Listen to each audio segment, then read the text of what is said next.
Ladies and gentlemen, hello and welcome to another edition of the Mr. Warren Hayes Show. I am Mr. Warren Hayes, and this is my very first podcast, video, live stream, call it what you will, since Christmas. It is not exactly it won't be the first podcast of the new year. Don't be afraid of that. There's going to be a legitimate, real return first year podcast thing once we hit the new year. This is just like post Christmas. I took a bit of a break, decided to spend some time, quality time with family, friends, loved ones. Took a little break out of jumping in directly live into wrestling, into Raw and SmackDown immediately after the show.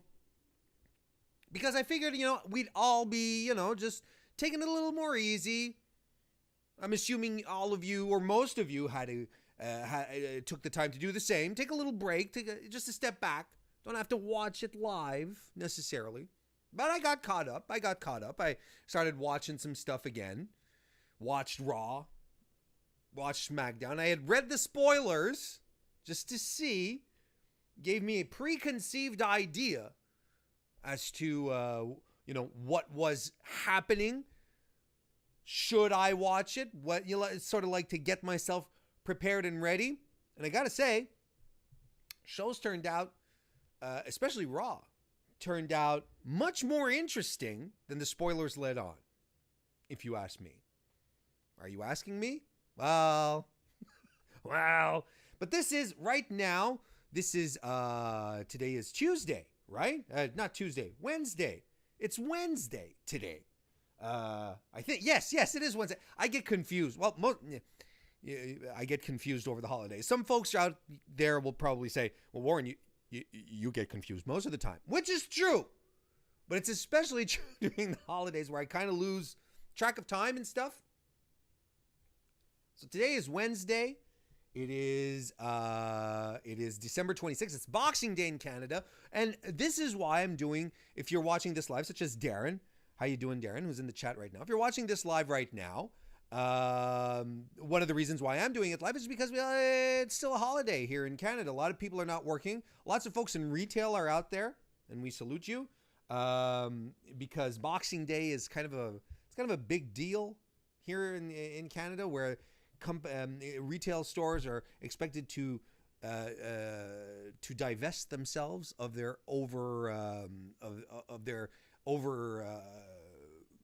their extra inventory. There we go. They're expecting to get rid of their extra inventory, so you expect some kind of deals, some kind of cuts, some kind of price slashing going on. But I'll be frank. I'll also be warned. But this time I'll be frank. Since Black Friday has become much more of a thing in Canada as well, not just in the United States, we've seen a kind of Boxing Day is not as big as it used to be. It's not as cracked. It's not all that cracked up what it is once to be. Hey, I'm shooting hard this morning, aren't I? Wow. But it's not as fantastic as it once was, because now the Black Friday thing has taken over here as well in Canada. So, and you have Black Friday week now. It's not just Black Friday, it's the whole week. So Boxing Day doesn't have the same significance as it once did, but most of us still have the day off. The day after Christmas usually is a nice moment of repose for us Canadians. So I'm taking advantage of it. Woke up early this morning, got back into the Raw and SmackDown stuff. Hope everyone had a lovely Christmas. I posted this on Twitter, but I do want to make a note of it. This is probably the best gift I got this year. A Bob Ross mug saying, "Let's get crazy." Seems to me that the water tastes even better now that I have a Bob Ross mug. I also got, the most astute of you will notice that right here, I can't point. I got the Tick, a pop figure of the Tick, who was one of my all-time favorite comic books. Always a fun time. And I also got, I'll show this, I might have to bring it into the camera here. I got a Dancing Jesus bobblehead, Look at that. Look at how happy your Lord and Savior is, just grooving. And it comes with a background of the 12 apostles in a conga line. I get great gifts. I get fantastic gifts. I hope you guys had a great time too. I don't get much wrestling related stuff because I'm very fussy when it comes to wrestling related merchandise. I'm super, super fussy. I don't own many t-shirts. I'm wearing this one, my Rusev Day t-shirt, because it's of circumstance, isn't it? We'll get into that a little later. But I'm very difficult, so I don't tell people, just go buy me wrestling t-shirts. Because then they'll come back with the the Neville King of Cruiserweights t-shirt. Remember that one? That one was shit. That was awful. John has joined us in the chat, wishing everyone a Merry Christmas. Merry Christmas is over, John, but thank you anyways. John, lucky John, he's going to the MSG show tonight, the annual WWE Christmas time show at MSG. Hope you have a great time, John. That'll be fantastic. Couple of programming notes as we get into this here. I'm very comfortable this morning. Very comfy. Hope you have a certain level of comfort. If you're at work, I hope you're enjoying lunch. I'm doing this over the lunch hour. Hope you enjoy yourselves, guys. Couple of programming notes. I have a pretty big Wednesday. Diving back in here, I've got this right now. Later on this evening on Fightful Select, you guys know what I do every Wednesday. If you're a regular listener, I do my 205 Live NXT recap tonight on Fightful Select, FightfulSelect.com. Premium service to Fightful.com, premier combat sports news website. You get your pro wrestling, MMA, boxing, all on one site. And if you just want to keep the real punchy punchies out of your fake punchy punchies, well, you can just go to FightfulWrestling.com and you'll have all the WWE, not just WWE, what am I talking about? Wrestling news. All the wrestling news just right there, all packaged without any other distractions. And whether it's John Jones forcing UFC to move from Vegas to Los Angeles. Is that it? Something like that? Yeah. All that's, if that's nonsense to you, then just go to FightfulWrestling.com. And Fightful Select is the premium service to Fightful, where we give a whole, when I say we, I've been doing this for a while now, and I really feel invested into it. It's been a fantastic year, but I don't want to do a year recap yet. We're going to talk about what I'm grateful for much later. But what we're going to do is what we do on Fightful Select is we do a whole bunch of extra content, members only content. You get a ton of podcasts on top of the weekly recap shows that Sean Ross Sapp and Alex Pulowski do after Raw and SmackDown every Monday and Tuesday, but you also get a whole bunch of extra content. You get my own 205 Live NXT recap. We do retro pay-per-view reviews. When I say we, me and Sean, we do that. Put out WCW World War III 1998 recently. You get the Weekender podcast.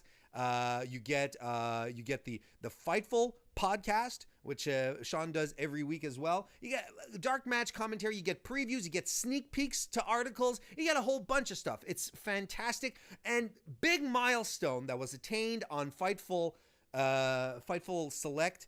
100 Patreons, 100 subscribers have been added to the show, to the service. That's a big milestone for Fightful, and I'm super proud. Thank you to everyone who subscribed. If you haven't done so yet, go right ahead. It just starts at $5 a month. That's not much. Cinco dinero. Si? 5 piastres, like we say in Quebec. 5 grosses piastres. That's all you need. And you get in there and you see all of this stuff. So I'm doing my 205 Live. Actually, it won't be a 205 Live NXT recap show per se. 205 Live tonight is a best of show that they're airing on the network tonight. So I am going to be doing a NXT UK recap show tonight. So there won't be an extra NXT UK podcast this week. I'm going to combine everything into one this evening, and I'm going to be airing it immediately after NXT tonight, 9 p.m. Is it 9 p.m.? Yeah, 9 p.m. Eastern Standard Time. Right after that, it's done on the network. Hop over to FightfulSelect.com. Subscribe if you're not. Come join me in the live chat. It's always a fun time. And then at 10 p.m. tonight, I will be joining Sean and Jeff for a a retrospective and a spontaneous and a spontaneous, what are we calling it again? We are going to be doing a completely spontaneous and unprepared year-end awards over on Fightful.com. That's going to be on the main channel, not for select, for everyone, for the population to join in and watch it. Should be a lot of fun. We are going completely unprepared in this. I might have a note or two just to remember a couple of things. But yeah, we're just going to go in, and we haven't discussed anything, Sean, Jeff, and I. We haven't decided. We haven't said, okay, well, guys, find stuff for these categories. It's going to be very much off the cuff. Should be a lot of fun. You know, just a relaxed, a nice, fun stream with two brilliant wrestling minds. It'll be a pleasure to join them. And speaking of milestones, I hit 200 subscribers on YouTube this weekend. I had an objective, a Christmas goal to hit 200 by Christmas, and I hit it like on Saturday, and people are still subscribing. And I sincerely want to thank everyone who decided to do it and who are watching this video right now. It means a great deal to me because, and it's not a vanity thing. Well, it kind of is, but it's not entirely a vanity thing. Because when you start you hear a lot about it, and until you do YouTube, when people say, you know, subscribing, liking videos, leaving comments, you know, people really insist on that, and they say, oh, it's important, and until you actually start doing YouTube, you don't realize how true it is, how important it is to YouTube's calculations and algorithms to put you out there. It takes a lot of this stuff under consideration. So I really do appreciate everyone who helped me reach that goal. I am in your debt, and I hope we continue having a wonderful relationship together over the next year or so. Because if you're new, then 2019 is going to be fantastic. So there you go. So those are the big programming notes. I got a lot of stuff coming up in the next couple of weeks. I'll be back doing my recap shows next week. I've got Wrestle Kingdom that I'll be covering with Sean over on Fightful.com on next Friday on the 4th. I'm really excited to watch Wrestle Kingdom. I cannot wait to see Ospreay versus Ibushi. That's my main event right there. That's the one I am most looking forward to. It should be a blast. That should be a lot of fun. And then there's a whole bunch of pay-per-views. There's takeovers coming. I've got some guests coming up. Oh, man. Big January kicking off strong for your boy Warren. I want to thank everyone for watching this live. And if you're not watching this live, and if you're watching it, on your own time, it's so good that you are. Thank you. And I don't expect you to come watch live. You've got your schedule. You've got your life. You can do it however way you please. So just go right ahead and, thank you. If you want to like the video while you're at it, go right ahead. That's fantastic. All right. Okay, so I'm going to be doing Raw and SmackDown today. That's the gist of it. But I won't be as in depth into everything. We're going to brush some broad strokes as we go along. As would say Bob Ross, let's get crazy and broad. We'll just some very broad strokes, and just to talk about the shows, because as far as 2 tape shows airing on January, airing at Christmas time, there was a lot of stuff going on, and there was some storyline advancement. There were some good to fantastic matches. Reading the spoilers didn't do Raw any justice. Let's go right ahead. We'll start talking about it. We've got Elias who starts off, and he's singing a Christmas song about annoying children. So of course there's a Leo Rush comparison that happens.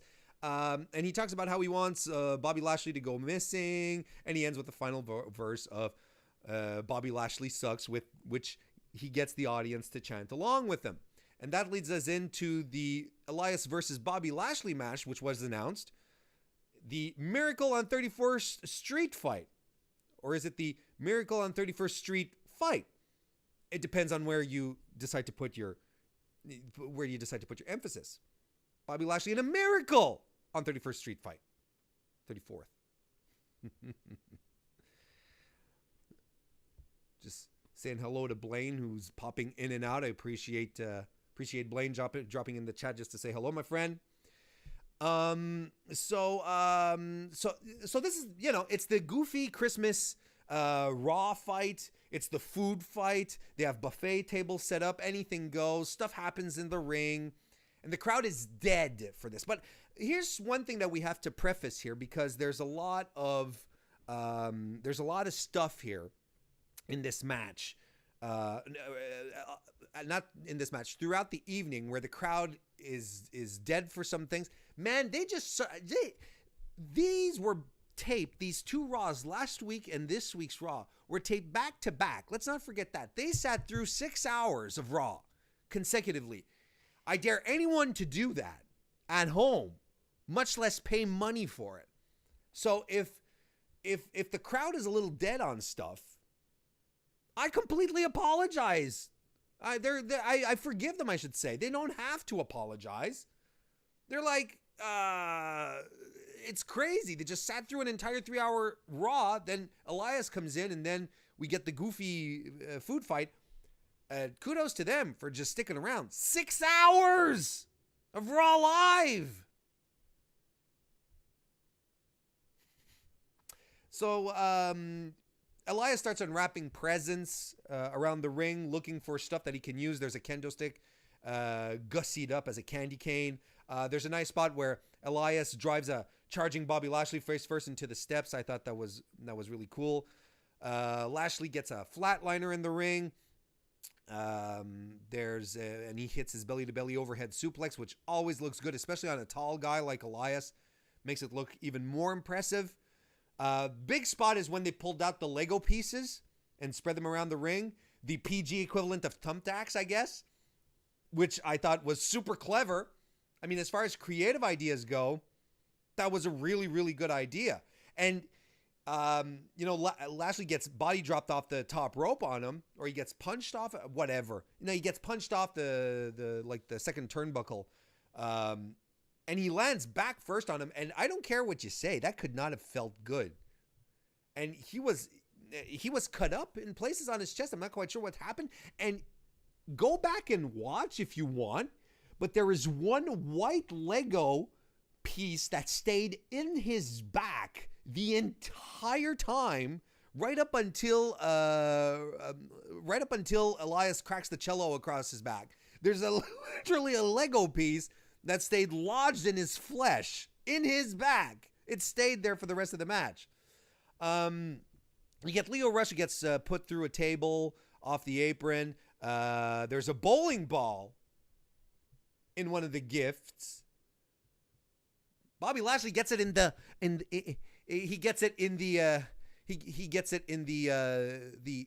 Christmas chestnuts. He just gets it rolled into the chestnuts. And honestly, how do you do that while protecting the guy? As far as things go, wrestling's a work, right? You're not supposed to legitimately hurt your guys. I don't know how you manage to roll a bowling ball into a dude's crotch to protect him. Do you give it is there a spin? I know when pro bowlers, they give it like a bit of a spin, a twist, like to get it to do stuff. They put effect in it. Is that what you do? I don't know. It was a weird one. It was weird. So yeah, basically, yeah, the match ends with a cello being cracked on Bobby Lashley's back, and Elias covers him for the win and pours a punch bowl of eggnog on Lio Rush. This is fine. I'm okay with the theme matches. I think they're okay. And from everything that I hear, the guys who do them always have a good time because it's fun for them just to go out and do something not serious, that they're not looking to create the 5-star match, just something really silly. A lot of people get really offended by them, and I don't know why. I think these people are Scrooges. Next, we get Raw Tag Team Champions Chad Gable and Robert Roode versus The Revival. This was a really good match. I was surprised. Not because, again, it's not because not a question that I doubt the talent of the gentleman involved, but what a great match for a Christmas Eve show. It was a lot of fun. The faces get some great offense early on. Gable has a really nice monkey flip off of Roode's back onto Dawson. Gable looked really, really good early on. He was doing these fantastic arm drag throws and a head scissors on Dawson. They were really, really great. Dawson hits a Northern Lights suplex early on, and then, the Revival gets in control, and then it's their usual quick tags, cutting the baby faces off of cutting them off of the ring, keeping them in their corner. Their usual MO, and it works so well because they're really good. I loved the spot where Dash Wilder gets caught over in an over the top rope armbar by Chad Gable. He's literally on the over the top rope, dangling on the outside. Chad Gable has an armbar on him. Gable lets go, and Wilder falls out. Dawson then jumps down, shoves his partner back in the ring, goes back into position to get the tag, then he goes in. It's those little details that the Revival are so good at. It's like Dawson wants to do something, he wants to help out, but he has to get his partner back in so he can tag himself in. Slap, tags himself in, and he keeps Gable from getting a tag over to Bob Roode. That was fantastic. It was just these little things. Roode gets a hot tag eventually, and here's the thing. Bobby Roode in this match was fantastic. I don't think I remember him being so good in this hot tag moment since he was brought up onto main. He was really, really good. He had a fire lit under him. Everything he was doing was inspired, and some stuff that broke out of his usual offense, of his usual arsenal. He hits a leg hooked Saito suplex. He got a Sambo suplex on, a spine buster. He was on fire. Bobby Roode looked really, really good in this match, and he was probably really inspired. But look, something happened here. It was really, really good. I hadn't seen him this good in a while. There was another great spot where Dawson has Gable in the waist lock, and Wilder comes in with a European uppercut, and as he hits the uppercut, Dawson drives Gable down into a German suplex, and he holds the bridge, but then it's Wilder who comes in a jackknife position into a pinning combination, into a jackknife to cover Gable, who kicks out. But man, Wilder did it because he was the legal man. It was such a nice, clean, smooth spot for real. The Revival on Twitter keep talking about, the art of tag team wrestling, how it should be brought back, better focus on it. When you see them pull off stuff like this, you understand how good they are and how they understand the intricacies of what tag team wrestling is. This is fantastic. The finish is the Revival go for their finisher, but it's prevented when Roode tackles Wilder out of the ring, and Gable rolls Dawson up for the win. But the thing is that Wilder was the legal man. It seems to me they've done this before with the Revival. Wasn't it with the B team at some point? The B team rolled up the wrong guy. The Revival have been in this position before recently, and I was trying to think back, but it seems to me this happened with the Revival. I want to say the Revival. And like Darren Kirby said, no, Chris of the Speeds and the Benchmark show probably wasn't happy with the result, but he cannot have not been happy with this match because the Revival looked good. Chad and Rude looked good. This was a good, solid tag team match. I liked it a lot. Blaine in the chat agrees. This is the best Rude has looked on the main roster, and John agrees as well by saying he was amazing. Drew McIntyre versus Finn Balor versus Dolph Ziggler happened next. We're into more 50-50-50 booking here because Finn Balor needed a win here. This was okay. I mean, there was nothing bad about it, but it's not going to be a memorable match. You're not going to go back to this match and say, oh yeah, I remember on December 24th. But it could have been with the talent that was in there. You kidding me? McIntyre, Balor, Ziggler. Those are three top guys. Fantastic workers. I don't know, man. This was okay. I mean, there was nothing egregious about it. It was fine. Lots of coup de grace attempts by Finn. There was a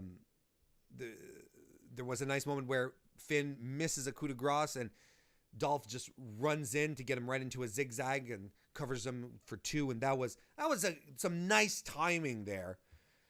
Dolph eats Drew's inverted Alabama slam onto Finn, which I thought was a nice, cool spot. Finn avoids a Claymore with a sling blade. Dolph crotches Finn on the top rope. Dolph then hits a super kick on Drew, covers him, but the referee comes really slowly into position, like doop, doop, doop, doop, doop, doop, and slides into position, then goes 1, 2. Bit of a slow count, but that was to give Finn Balor enough time to jump off and hit the coup de grace on Drew, because Dolph rolled out of the way, saw it coming, and he dropped it on Drew. And this is the coup de grace is somewhat of a protected finisher. I found it kind of odd. I understand why they did it, but I found it kind of odd that, Drew ate it, and then he sort of rolled a bit on his side, then stood up and got himself out of the ring. That was kind of strange, because he really should have sold it like, oh, I'm dead kind of thing, and then, or maybe rolls himself out of the ring. The standing up was an odd way to sell the move. But I get what they were doing. They wanted, they had Drew eat the finisher, but not the pin, keep him protected. Could have just rolled himself out of the ring. Eventually it is Dolph who eats the coup de grace, and Finn Balor gets a win. It was a good match. There's nothing to say about it. It was a good match, but nothing that you'll remember. But it was fine. And then after the match, Drew comes back and goes after Dolph. Look at me, you're screwing everything up. He says, I'm trying to save this place. There's not enough room for the two of us. I don't know if that's if we're foreshadowing something. Oh, and Drew entered himself essentially into the Royal Rumble. And you got to say straight off the bat that he is probably in the top running. He's one of the top contenders, wouldn't you say?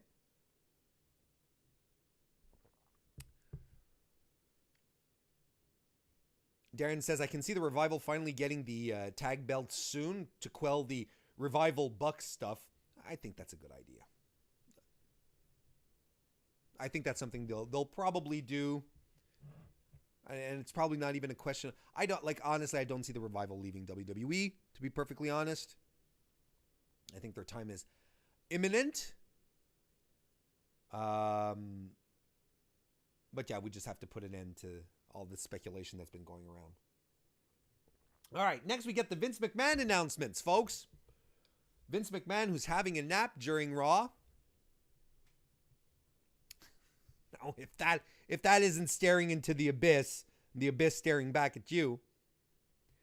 Vince is having a nap dressed up as Santa Claus, and he brings us gifts. He brings us good tidings. says that John Cena will be back on Raw and SmackDown to the most piped-in cheers. So that John Cena's coming back. I guess this is what they meant by, a couple of weeks ago when Raw was having this fresh start, or WWE was having this fresh start, and they were saying, old faces getting new opportunities. Oh, nothing like giving an old face like John Cena new opportunities, folks. And then he finally announces the women's division tag team championship belts. They're on their way. I hate the way that it was brought to us as if it's like, oh, I'm giving you a gift.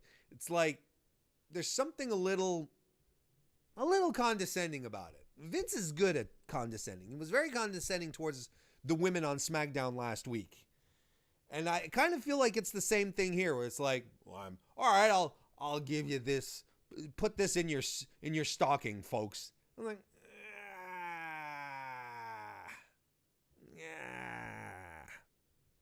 but let's stay clear-headed here. The good news, despite the way it was announced, the good news is that the women's division will finally be getting tag titles. Now, I'm glad that he didn't say there will be Raw and SmackDown tag titles, which I hope continues to propagate the idea that these titles will be floating titles, that there won't be limited to a brand. It'll be, to whoever gets it. But man, it was more than time for them to crack this one out and put the titles on Sasha and Bailey. Becky doesn't have to have all the titles yet. No, because it's about time. Because if there's one story that we have to underscore here, and maybe I'll be talking to it tonight, 10 p.m. on Fightful.com, not Fightful Select, Fightful.com, at the Fightful Completely Spontaneous and Completely Unprepared Year-End Awards earlier tonight with Sean and Jeff. Maybe I'll talk about it a bit tonight. But the waste of Sasha and Bailey in 2018 is remarkable. This is a story to me. How these two women were completely underutilized, improperly booked. Remember when they were teasing the breakup, right? And everyone was saying, I am down for this breakup. I'm good for this. Then I guess some plans changed. Then they put them into therapy. Remember that? Remember the therapy? Remember? Long-time listeners, viewers will remember my very, very strong opinions about the therapy angle. You'll remember that. Only to have them come together into a tag team, clearly setting them up for these tag titles, which just dragged on and on and on.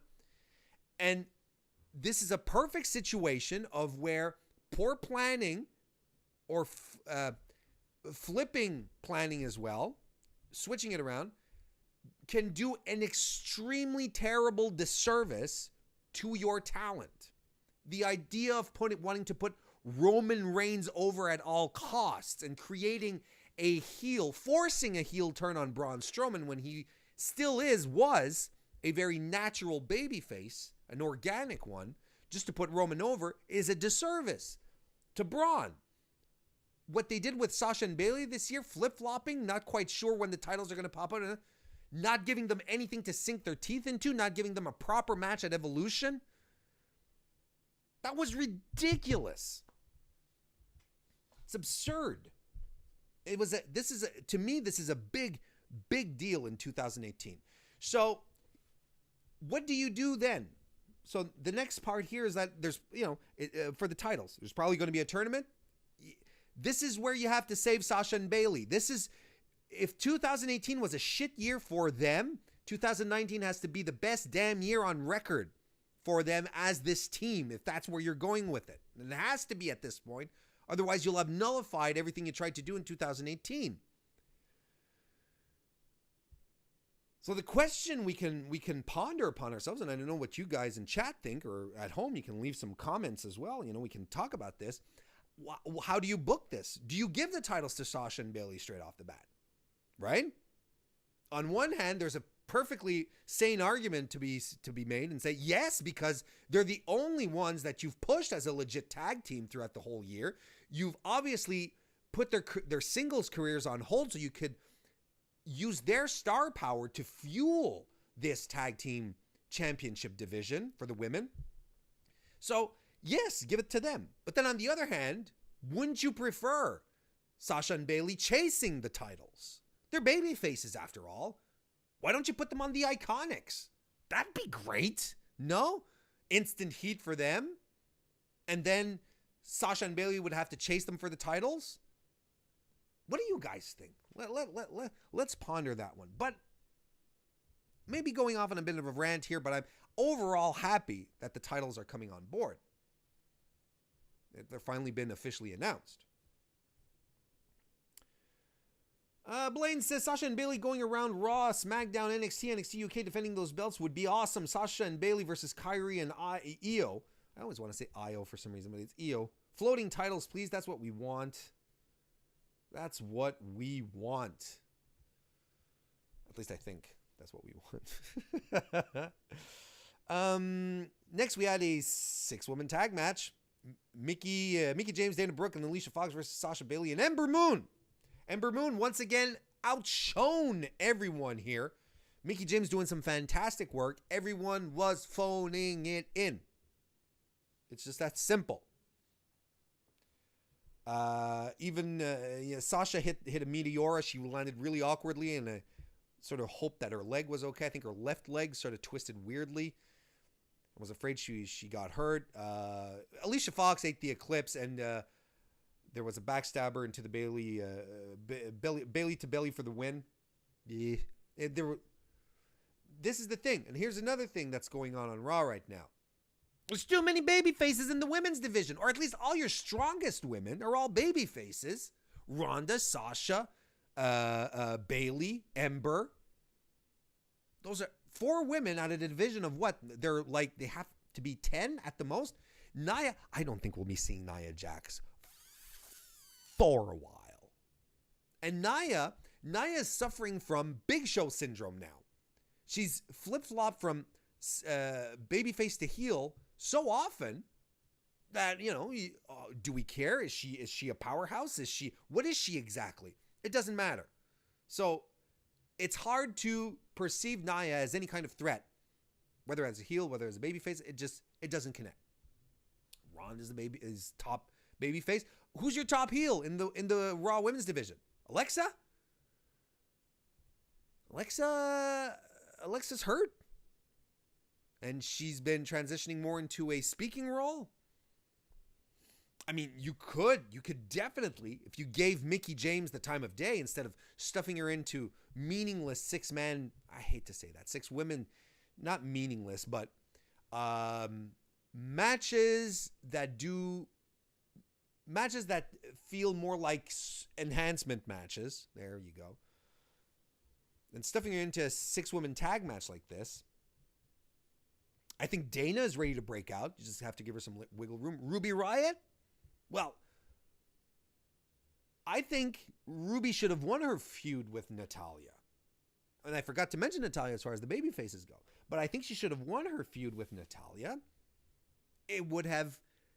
Could you have imagined her winning over Natalya if, Natalya said, I'm dedicating this match to my dad, and Ruby still wins? She manages to sneak out a win? And the matches weren't good, but you have to start elevating. You have to start making some more stars. Ruby Riott is perfect for it. She has a stable. By the way, congratulations to Sarah Logan and Ro of the War Raiders War Machine for their nuptials. They got married. Congratulations to both of them. They had a Viking wedding. I would have given my left leg to be there, and probably one of those Vikings would have taken my left leg too, had I shown up uninvited.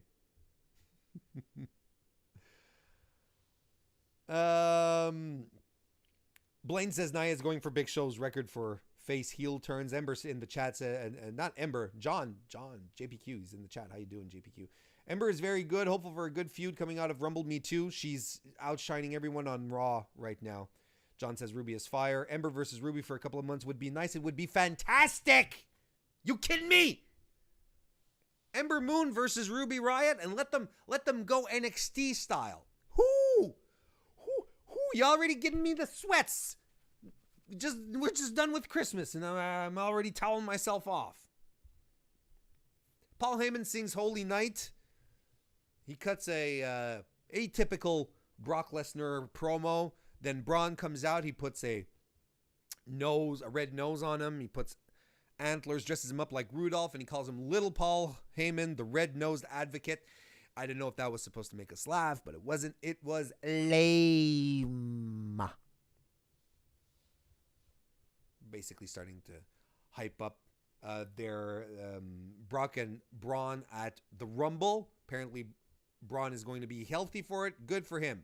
Natalya versus Ronda Rousey, which was a fantastic match. I really dug this match. Some great groundwork, fantastic takedowns, some grappling galore into submissions and holds. It was fun, great stuff. They have fantastic chemistry together. You can tell. I really do believe 100% after seeing this that Natalya is training Ronda, that she is her trainer, because they just flowed so naturally into one another. And again here, Ronda Rousey pulling out stuff we haven't seen her do before since starting wrestling in March. I've spoken about this recently on the Diva Dirt Awards, the fan awards, which you can check right here on my channel on youtube.com/Mr. Warren Hayes. If you haven't checked it, it was a pleasure for me to host it and to host it here on the site as well. To me, it's not even a question. Best newcomer of the year is Ronda Rousey. I mean, there's no other way to look at this, to look at the female roster or the main roster and say it cannot be anyone else than her. She started wrestling in March. She's 9 months in?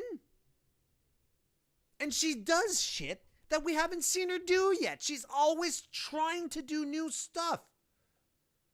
And this match was really, really good. And her selling has improved so much. And it played off both of their strengths. Off of Ronda's MMA background. Off of Natalya's. Well, Natalya was trained in the Hard Dungeon, right? And it's very ground-based, very technical.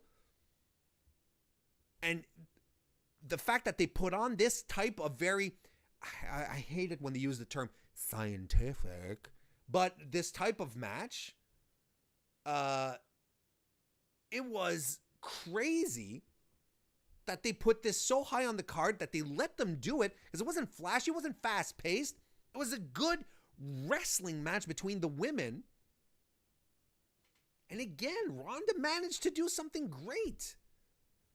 Right now, I can only pinpoint Ronda having a really, really bad match. It was a couple of Raws ago. I think she was wrestling.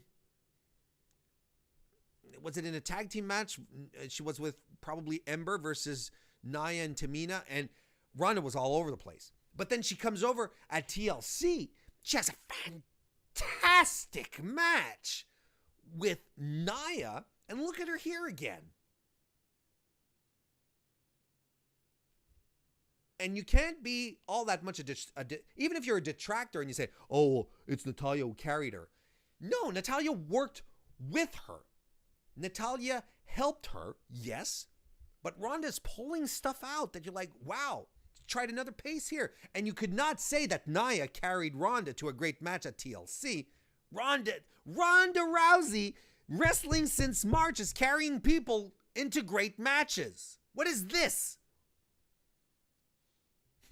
This was my rant, my Ronda Rousey rant, but I really liked this match. I thought this was really, really good. The match ends when Rousey hits the Piper's Pit, and then the armbar Then she goes for the armbar, and then she hesitates for a second. And what does Natalya do? Gets her in the sharpshooter. But Ronda reverses out and floats back into the armbar, and Natty taps. No heel turns, which I was fully expecting. I really think that this is upcoming. It was so good. It was so much fun. You have Dean Ambrose cutting a promo on Seth again. We have Heath Slater versus Jinder Mahal, which basically served as to remind us, to put Heath back in a wrestling capacity, a wrestler form, his final form, wrestler, against former WWE champion Jinder Mahal. There's Santa that arrives in the audience. The Singh brothers cause some shenanigans that force the disqualification on Heath, but then Santa gets in the ring and starts to beat the hell out of the heels, and he's doing it because it's Rhino, and who goes after former WWE champion Jinder Mahal and gores former WWE champion Jinder Mahal, and you get all the Christmas feels of the good guys being back together. Seth Rollins versus Baron Corbin is next. So if Baron Corbin is no longer in a position of authority, does that mean he gets new gear? You know, the vest and slacks isn't quite cutting it anymore because he's no longer general manager elect. He's no longer constable. That's a good question though, right? Like, what's next for Baron Corbin? I thought he had a great year. I'm going to talk about it tonight over on Fightful.com, 10 p.m. Eastern time. But it was a good year for him overall. This was a fine match. I thought it was good. It was a lot of fun. Good pace to the match. Didn't feel slow. Rollins was there. He goes for an early stomp attempt, but it fails. He goes for his dives really early on Corbin as well. Baron does get some offense in, slowing things down. He starts using some power moves, but Rollins battles back with a nice blockbuster off the ropes, off the turnbuckles. There's a nice sequence where Seth is trying to land a big move on Corbin, but he can't, and he ends up hitting the Falcon Arrow. That was a nice sequence. There's a deep six by Corbin as well. Catches Seth off of a springboard with a chokeslam backbreaker, which I think he should do more. It looks good on him. It's a move that suits Baron. Rollins sneaks out of an end of days with an inside cradle, and then soon thereafter hits the stomp for the win. It was all Seth for the better part of this match. Baron did good work as well. His power moves are very convincing, and that's what he has to work on more. Not more work on more. That's what he has to develop more. Add more into his match. More of these power moves. He's convincing as a big power guy. It works. His size, his height, it all works for him. Hope everyone's doing well in the chat. We're going to keep on going with SmackDown Live. We're going over a bit, but hey, it's the day after Christmas. What are we talking about in the chat? Corbin has done well with poor material. Yes, he has, says Darren, and I agree with Darren Kirby on this one. Kirkby, excuse me. Darren, Corbin was, especially in the later months, had some really, really stinko situations he was put in, but he did great. He grew into the role. I think as far as there being a story in 2018 of Sasha and Bayley being neglected, I think that I think that 2018 was a great year to put a focus and emphasis on Baron Corbin as well. John says he fell on the sword for the company and took it like a champ. I guess we're talking about Baron Corbin here, because you could also, yeah, I think so. He fell on the sword for the company. We're talking about Baron again. All right, SmackDown Live. We start with one of the best acts in all of WWE. R-Truth and Carmella come down dressed out as Santa and an elf. Truthy Claus and Carmelfa. I'm a sucker for these puns. And Carmelfa, props to whoever came up with that one. That is a golden pun. That's God level. It's fantastic. Carmelfa. I love it. The piped in cheers here are really bad. They do a 7-second carol break, which is interrupted by Daniel Bryan, who doesn't accept to legitimize the farce that is Truthy Claus. He does another environmental tirade saying that our consumerism has created misfit islands of trash. I like that reference. Bryan says that Truth's career is a joke, and R-Truth says he's going to be in Royal Rumble at number 30 and that he just might win the title if Daniel Bryan is still champion. Then Bryan challenges him to count to 30 because he doesn't think he can. We end up with a 7-second dance break, which allows Daniel Bryan to attack R-Truth, twisting his leg around the ropes, and then to the heel hook a couple of times. The short arm face stomps. You know, boo Daniel Bryan attacking our impersonation of Santa Claus this year. Boo, boo. He's a heel, damn it. He's a heel. Next we get Mustafa Ali versus Andrade Cien Almas. And all I can say is, wow, man, I really hope that this wave of freshness keeps going, is ongoing, because we are being spoiled rotten as far as great matches go. This was a lot of fun. Almas with his typical super aggressive style from the start. Man, we didn't get the moonsault into the standing moonsault, but goddamn, that back elbow he hits every single time. It is something special. Boom! Every time. However, I will point out, and this kind of disappointed me from two such wonderful, wonderful men, competitors. They did the stupid Tree of Woe double chest stomp move that I hate so much because it doesn't make sense. You know the one I'm talking about, where you have a guy tied up in the Tree of Woe and he's crunching so that he's kind of like in an L position against the turnbuckle. He's like this. And then the opponent, he's crunching. He's holding himself up in this position instead of just dangling. He's holding himself like this, and then the other guy goes to the top rope and then jumps off and lands on his chest. Why would Mustafa Ali, who is a smart guy in the ring, why would he stay like that? It's a stupid, stupid move, and everyone should stop doing that move for all time. Makes me cringe. The satellite DDT by Ali leads into the 054 on Andrade. And Ali's star continues to grow, and this was another great competitive match, including Almas in here. Some great stuff. Those double knees in the corner that Almas does, you know, the ones where he killed Johnny Gargano with at the beginning of 2018. Those knees, they're fantastic. He's so good. Everything is crisp and aggressive, and it looks severe. It's so good. I like this. It was a great match. Again, we get Samoa Joe promo who says he's concerned about Jeff Hardy because he's afraid that now he being Samoa Joe, that he's becoming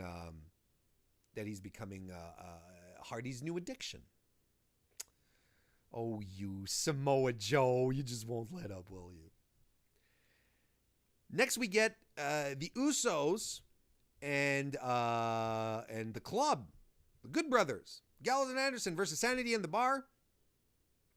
And the New Day comes out to do commentary with Big E oiling himself up in the it's something you should not something you should not see on a regular basis. You don't need to see a big guy like Big E oiling himself up the way he does.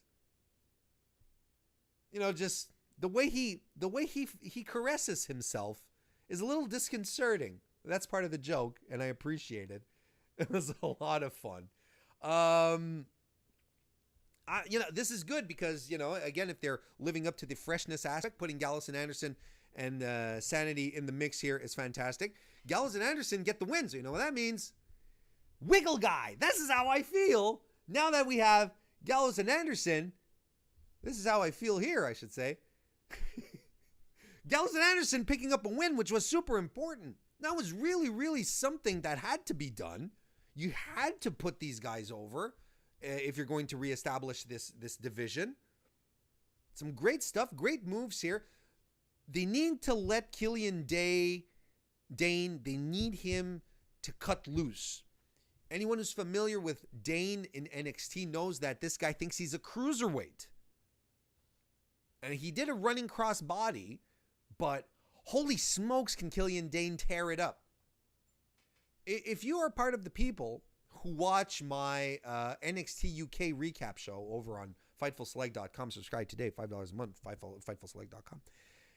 I keep talking about Dave Mastiff, or a lot of people keep talking to me about Dave Mastiff over in the UK scene where, oh my God, he's fantastic. He can throw himself around. He's huge. He's great.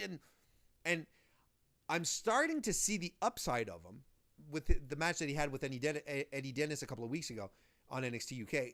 I'm starting to see, because I wasn't familiar with his work beforehand, preface. I wasn't familiar with Dave Mastiff's work before. Now with his match with Eddie Dennis, I'm starting to see what people are talking about. But to me, if you're talking about a big 300-pounder who can toss himself around, super strong, who can toss people around and toss himself around like it's nobody's business, right now it's Killian Dane. Killian Dane is legitimately one of the top 3 big men in the industry right now. And we are not seeing him at his full potential since he's been called up. Well, you can argue as well that we haven't seen Sanity much since their call up. But give it time. If they leave, if they leave Killian Dane, if they let him dream, go on, Killian, do your cruiserweight things, man. People on Main are in for a shock.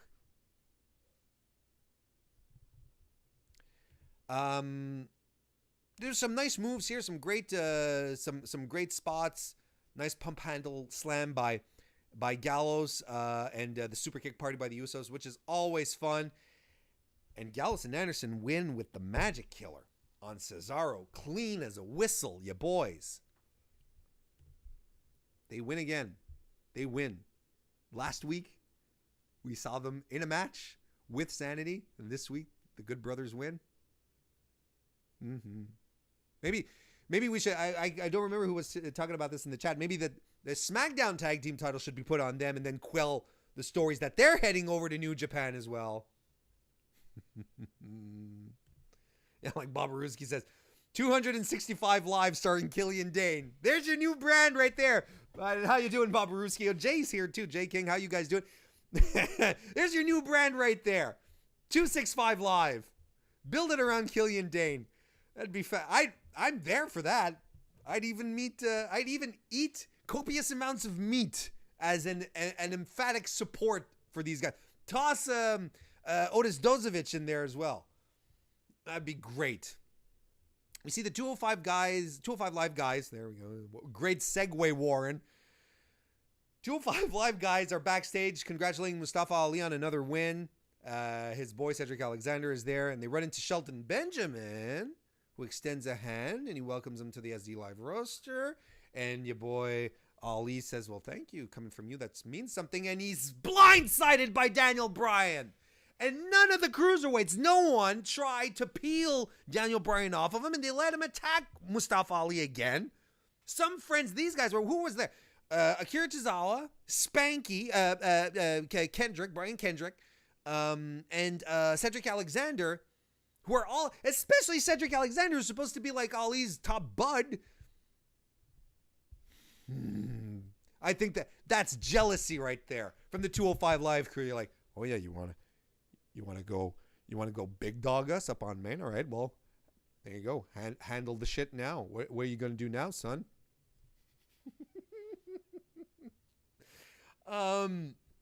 This was great. This was, I thought it was a great little segment. And do you know why it's great? Folks, kids, buddies, chums, ladies, lads, we're getting more Mustafa Ali versus Daniel Bryan.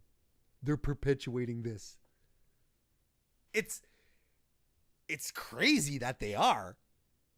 It doesn't make sense for Mustafa Ali to be in a program with the WWE champion, but you know what? I don't care. Because I want more matches between these two. I am completely fine with this. If this is what we end up with in the main event at Royal Rumble, let's make it happen. Let's make it happen. We get a Miz TV segment. His pal, his guest. I've been saying pal way too much today. His guest is Shane McMahon. He talks about the changes coming to Raw and SmackDown Live. A bit of a refresher that what they're doing. And he says this. He says, this is what we're doing now. We're listening to you, talking to the audience. Shane McMahon says, this is what we're doing now. We're listening to you. But Stephanie McMahon for years has been saying, "Oh, we listen to our audience. Otherwise, we wouldn't be in the position we are today. We wouldn't be on top because we listen to the audience." So basically, here, someone, maybe Shane is. I think Shane just buried Steph here, or buried management. It was like, no. Now we're listening. We were saying we were listening before, but now, guys, we're listening. I know what they're trying to do, and it's just coming off as, we knew. The message that we're getting from here is we've been detached and our programming sucks. And now, trust us, spit brothers, but blood brothers. Let's cut our fingers together and share our, and shake. Pinky swear, maybe swears. Maybe pinky swears are a little less gore, a little less harsh. But they're basically saying, "Oh yeah, we knew the product sucked. We apologize." Man, this was our yearly reminder. Not our yearly reminder. I think it's more like a monthly reminder. But since it's like one of the last shows of the year, it is a reminder for all of us, WWE wrestling fans, watchers, how precious and amazing The Miz is. Because that promo that he cut was so good, sincere and heartfelt, and talking about his dad, how he can never attain, whatever he does is never good enough for his dad. His dad is on record saying that his favorite wrestler is The Rock. That's kind of sting. And it's kind of relatable to me as well. I'm not going to get into it, but cheers to anyone who has a fantastic relationship with their father is what I'm going to leave it as that, at that. But the fact that Miz cut such a sincere and true promo and went and brought Shane into it strictly on the strength of that performance, where Shane, I think the undercurrent here was like, Shane, you'll relate to this as well because your dad is Vince McMahon. Shane's like, okay, I get it. And I love how Shane says it. He said, you better not screw me, right? Because it's Miz, right? You better not screw me or there'll be major consequences. It is... goddamn, Miz is a prince. He is priceless. He is so good. When it's time for him to turn it up, make something amazing, you can always count on his promos for something spectacular to happen. And I don't know what you guys think in chat, but holy smokes. This was such a good promo, and now officially, apparently now, they're a team. I'm okay with this. I'll see where this goes. I'm still standing back a little and thinking to myself, well, maybe this is a Miz swerve. Maybe. But, or maybe Shane McMahon is going to screw him. I don't know see, this is just, it's just surprising enough for me, it's working so well. I'm looking forward to see where this goes. Is Miz turning babyface? You could argue that he kind of was. I mean, people like the man, even when he's at his most heelish. Earlier this year, he was coming out talking about his baby girl, and how proud he was. That's not a heel. You can't shit on a guy because he's proud of his daughter, his firstborn child. Of course, he's gonna come out and gush. I like Miz. He's been one of the most consistent performers they've had for the past 2 years. Not just 2018. 2017 was another great year for Miz where he grew into this. It's fantastic.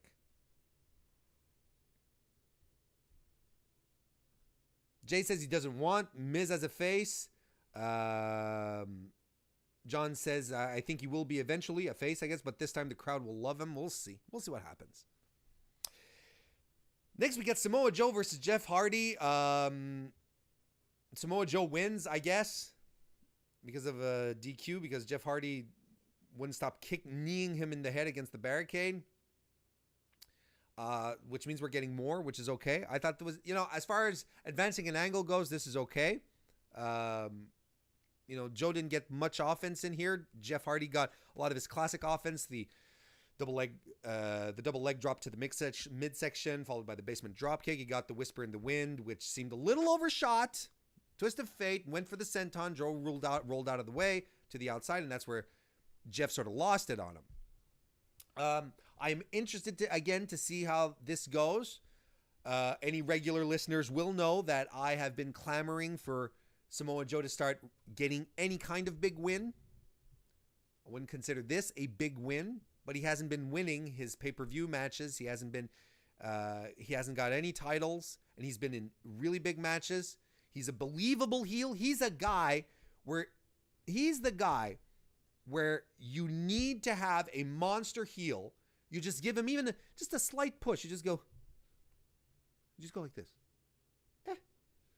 Not a full blown shove, just and he will tear it up. He'll be convincing. He'll be fantastic in the ring.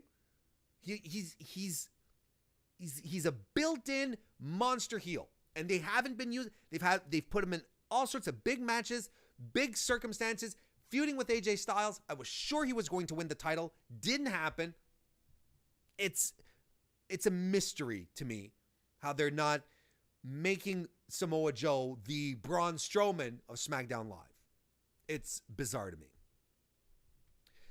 Backstage, we have a segment where Mandy Rose tries to get Jimmy Uso to kiss her under the mistletoe, but Naomi runs in and to nip that one in the bud, and Jimmy's like, yo, dude, I'm faithful kind of thing. I don't know if they're going to go somewhere with that. Mandy Rose as Temptress. It fits. I think it's a shame that they pulled decided to pull the plug on the Mandy Rose Sonya Deville breakup angle, because I really think Sonya needs to elevate herself in another way. And this is all of the women that we saw tonight. This is all that we've seen from the women on SmackDown. That's it. Didn't see the Iconics. Didn't see Becky, Charlotte, Asuka. Well, we saw Carmella at first, but she's, it's more of an act now. No women wrestled on the card tonight. And I get it that they did, that they wrestled earlier in the evening, because they were taping, right? They had already wrestled on last week's SmackDown, 2 hours previous, but not even a Becky promo. Didn't call anyone back out. That was strange. And Mustafa Ali, I forgot to mention this. Mustafa Ali, if you consider that this whole evening of SmackDown was 2 tapings, he did that fantastic tag team match with AJ Styles earlier in the evening. Then, maybe an hour later, was called out to do his match against Andrade Cien Almas, and he performed really, really well. And hit the 05, I forgot to mention that, hit the 054, clean as a whistle, beautiful, just textbook landed it perfectly. Probably reassuring everyone backstage that, oh, can he hit this move without caving someone's face in? Yes, he can. So I get it that, the women had all done their things earlier in the evening. Asuka defended the title last week, so on and so forth. But, Charlotte didn't wrestle. Becky didn't wrestle or even have a presence. And it's weird when you consider that the women, arguably, I don't know what you guys think, chat or watching at home, feel free to leave a comment or find me on Twitter or whatever. The women on SmackDown are arguably the most compelling part of the show. And maybe that's what they wanted to do. Maybe they just wanted to scale back the women a bit, give the boys a little more room to breathe, to try and build some stuff up. Because there's honestly nothing as compelling as the women's division right now, the SmackDown women's division in all of WWE right now. There's nothing as captivating as what's going on right now with the women. That's I sincerely believe that. So it was weird that there was no women, is my point. Main event time, Shinsuke Nakamura, US champ, defending against Rusev. They should no longer refer to Lana in presentations as the Ravishing Russian. I think we're done with that. She hasn't been maintaining the accent for a long time. She only still just rolls her R's when she says Rusev. Otherwise, she's just CJ Perry. They got to dump the Ravishing Russian thing. And Rusev needs new music. He's a babyface now. He needs new music. I mean, it fits him, but if you're gonna flip him babyface and you want people to get it, new music.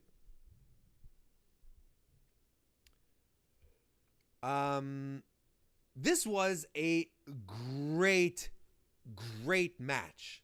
These guys, Shinsuke and Rusev, were laying into each other. I had a lot of fun. This was a great match, guys. You guys. There's even some dueling Rusev Day Nakamura chants at first. Nakamura has some mind games early on. Rusev gets some big suplexes in early. Nakamura sticks to kicks. He transitions a clothesline into an armbar, which was really cool. And Rusev battles back after a long series of holds and striking sequences by Nakamura. It was all really effective. He hits a fallaway slam, a spinning kick. Nakamura kicking out from pins right and left at 2.9. Like only Nakamura can do it. Like Shinsuke is the king of kicking out at the very last hairline possible moment. At the very last moment. There's a nice counter by Shinsuke Nakamura as he gets thrown into the ring. They're on the outside, and that's it. Rusev throws him back into the ring, and as he's throwing himself in, as he's throwing Shinsuke in, Shinsuke spins around and kicks Rusev in the face. That was a nice counter. The Kinshasa is countered by a Machka kick for a 2.9 again, and the crowd is into it. And not only the crowd, Warren Hayes is into it as well. Super fun final third where Shinsuke eats a final Machka kick. Rusev gets the pin. He is your new U.S. champion. Ends on a super high note. What a great reaction from the crowd. A crowd that at this point could have turned like this on the match because they had just sit through practically 4 hours of consecutive wrestling.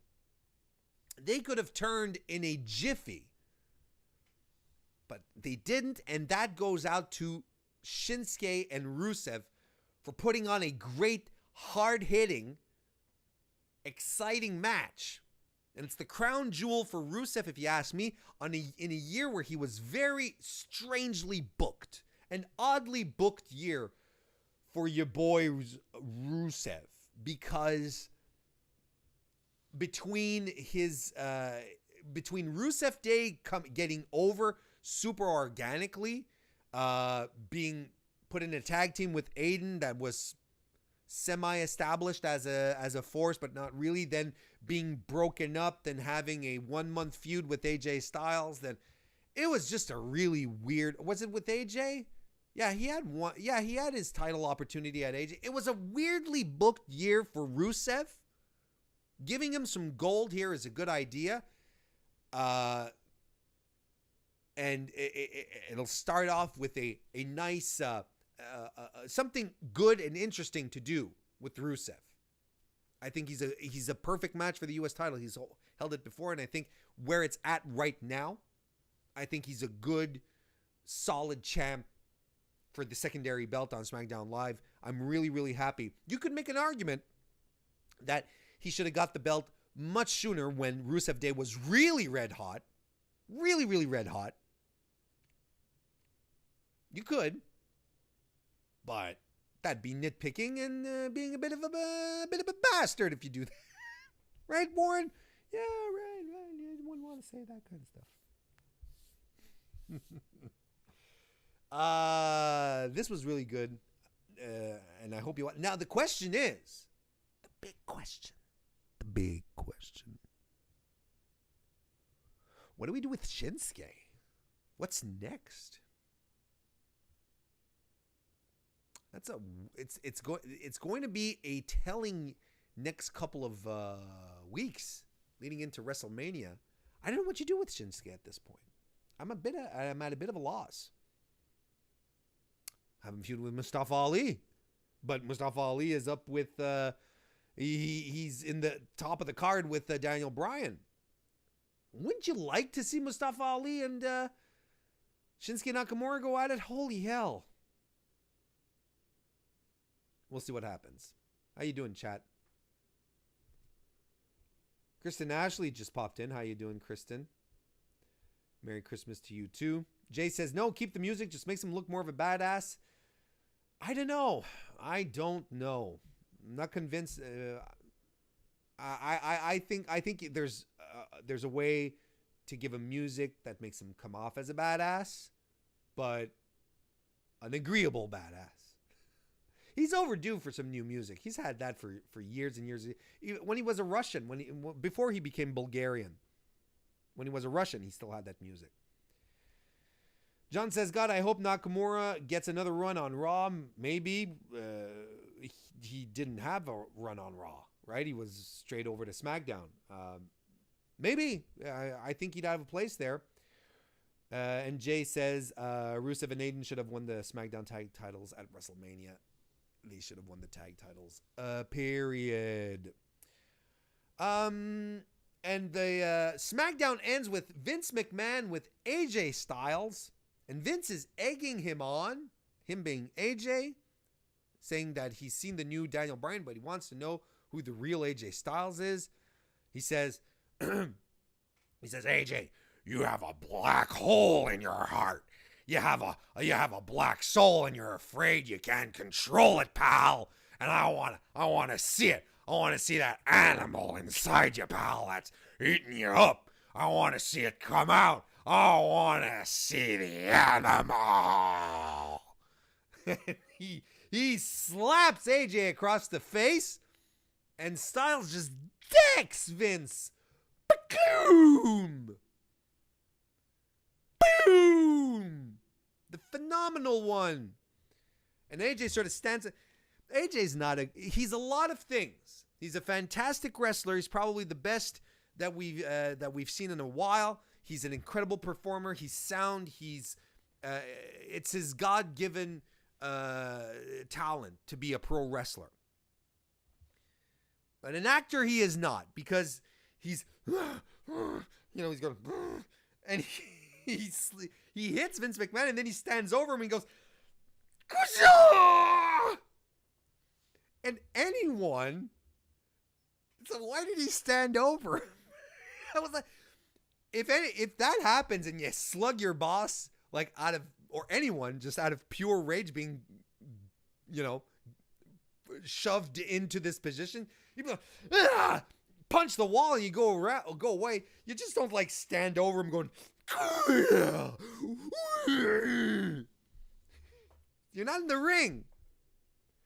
So he does that and he walks away, and I had a good laugh at it. But I think it's really, and then Vince is on the ground. He's like, "Oh, are you fine, Vince?" "Oh yeah, I'm great, pal."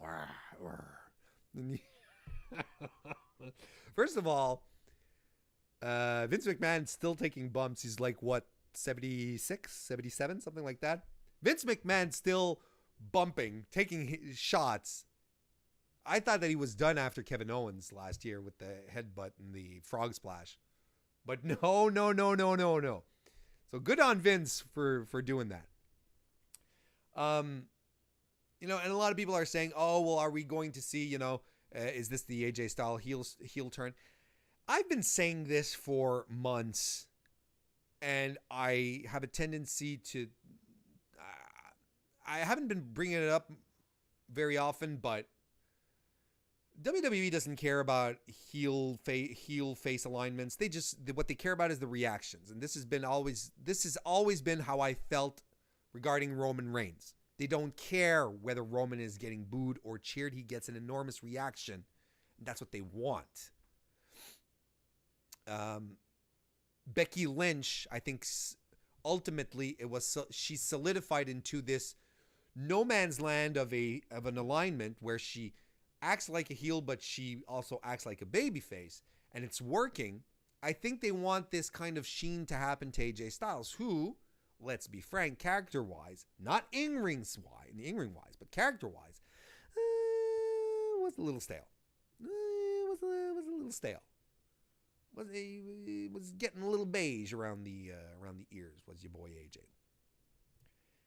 I really believe that if we get AJ in a position where he's a little edgier, maybe more Bullet Club style, you know, AJ Styles, I think we're in for a treat. But don't expect a full-blown heel turn. I think they're gonna try and have him straddle that line. They're gonna have him, you know, maybe bring out some darkness, maybe break out the edge of AJ, sure, but I'm not expecting a full-blown heel turn. I think they're going to try and do what they're doing with the ladies, with the women. Becky and Charlotte are both really over. Can you really pigeonhole them as heels and faces right now? It's a little difficult.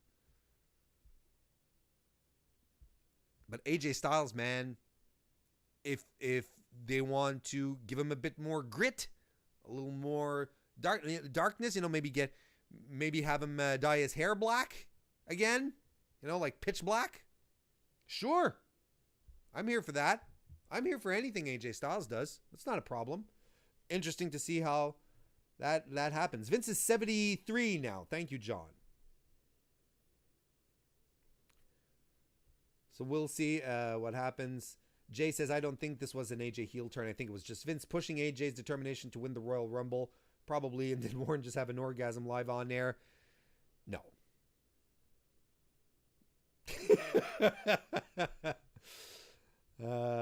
Kristen says that she hopes that's not what it sounds like, as if you'll ever find out. So the idea is, I agree. I don't think AJ is going to go full heel. I think it's just something to get a different facet of his personality, help him grow into something else, and it'll be to his advantage.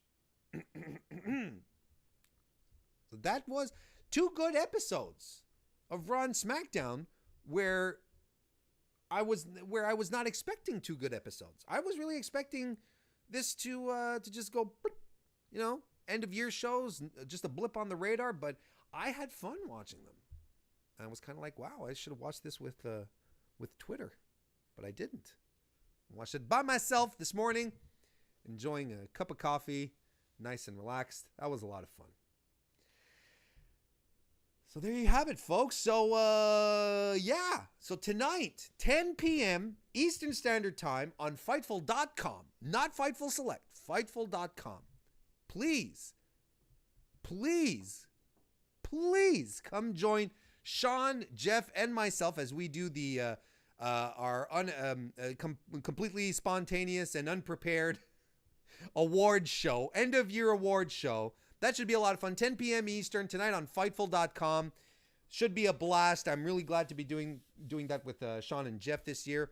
And as always, 205 Live NXT. Although tonight it will be an NXT UK recap show on Fightful Select. That happens immediately after NXT. I'm still around. I'll be back. And then I'll probably be back, maybe not Monday, but I will be back on Tuesday for another recap show. And in the meantime, well, if you're following me on YouTube, thank you very much. If you subscribe, thank you so much. Again, I hit the milestone, the 200 milestone that I had set for myself, and I'm really, really glad that you guys all helped out. And if you're not, consider a scrub or a sub. You can also consider a scrub, but that's on your terms, on your time. YouTube.com/Mr. Warren Hayes is what you're looking for. And you can follow me on Twitter and on Instagram at Mr. Warren Hayes. Guys, thank you so very much for coming to this Boxing Day extravaganza double recap show. Thank you everyone who joined us live in the chat. Thank you for watching at home. If you liked it, give it a thumbs up. Feel free to do that. Give it a thumbs up. Share out the link. It always helps. Thank you all so very, very much. And guess what? I will see you next time.